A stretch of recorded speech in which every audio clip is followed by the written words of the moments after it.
Labas rytas. Labas rytas sakau tiems, kurie kiekvieną rytą sveikinasi su tuščiamis šaldytuvo lentynomis. Aš turiu jums puikią alternatyvą, nes šį rytą parodysiu, kaip pasigaminti pusryčius, pietus ar vakarienę, nežinau, kada jūs valgysite, tačiau šis patiekalas kainuos tik 1,99 centus.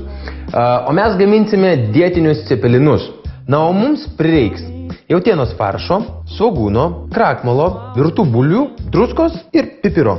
O visų pirma, mes turime įkaitinti keptuvę, be abejo su alyvuogių aliejumi, ir susmulkinti svogūną kubeliais.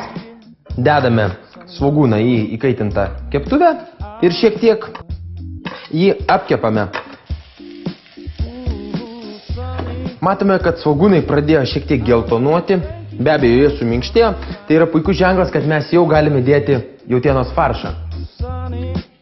Dedame jautienos faršą, šiek tiek jį išsklaidome, sumaišome su svogūnais, pakepame, kol jis pakeis spalvą.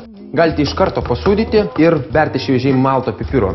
Per tą laiką, kol viskas čia pasitroškins, mes pasigaminsime nuostabėją dietinių cepelinų tešlą.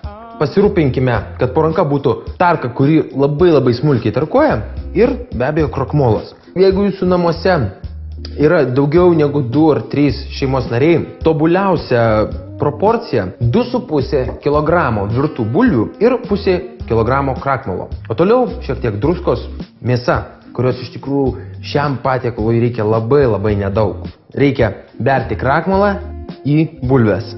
Viską išminkykime. Tol, kol gausime masę, kuri visiškai nelips prie jūsų gležnų rankelių, o galbūt vyriškų darbinių rankų. Baigę minkyti tešlą, padarykime iš jos tiesioginė to žodžio prasme dešrą. Na, dabar pjaustome apytiksliai 4 cm gabalėliais ir čia galime skaičiuoti jau pagamintus cepelinus.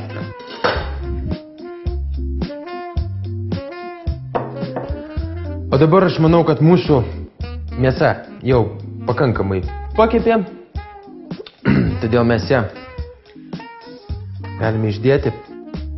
Tuo metu galite užkaisti puodą su vandeniu, tiesa šiek tiek pasūdykite, nes į cepelinus druskos nededam, dedam šiek tiek į mėsą, o visa kita yra sūrus vanduo.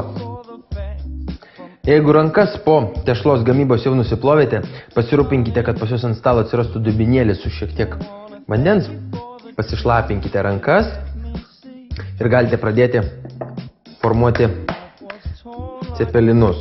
Ir dedame štai tiek. Atrodo labai nedaug mėsos, tačiau kada išvirs ir ji išbrinks, tai cepelinas bus pilnas mėsos.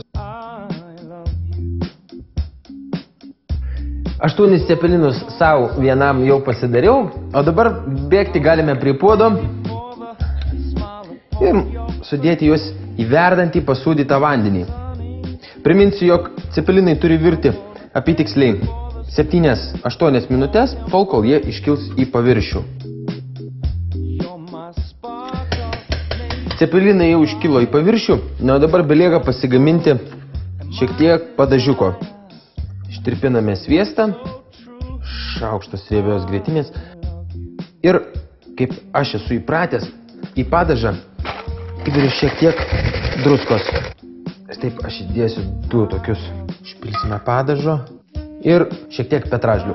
O dabar palinkėsiu jums negana, kad neblogo apetito, bet fantastiško apetito ir tikrai pabudinsiu rytoj rytėjus su dar vienu nauju nepakartojimu patiekalu. Taigi, iki pasimatymo, lauksiu jūsų, o jūs laukite manęs. Ate!